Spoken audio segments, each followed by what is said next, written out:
તો નમસ્કાર મિત્રો, આપણે આવ્યા છીએ રાણીના માળખામાં. મતલબ કે જે આપણે ફર્સ્ટ ટાઈમ પેલો વ્લોગ બનાવ્યો હતો અને જે રાણીની વાતચીત કરી હતી કે રિસાઈને જતી રહી હતી, એ આ જ રાણીનું માળખું છે. મને એવું લાગ્યું હતું કોઈ ગઈ ત્યાંથી, કોઈ પાછળ ત્યાંથી ગયું. કઈશ આપણે જોઈએ, કોઈક હતું નહીં.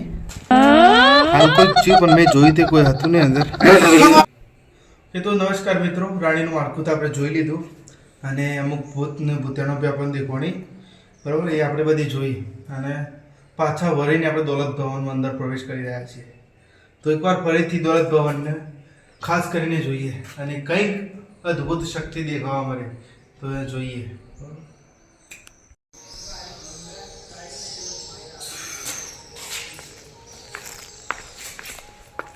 મિત્રો, વિડીયો ગમે તો લાઈક શેર ને સબસ્ક્રાઈબ કરવાનું ભૂલતા નહીં.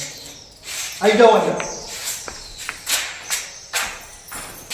તો આટલા તો ખૂબ જ અંધારું છે, આપણે વોચ કરશું છે નહીં.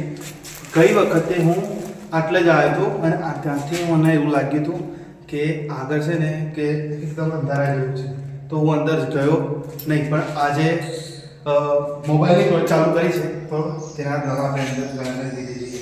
થોડોક પાસ આવી ગયો પહેલાં.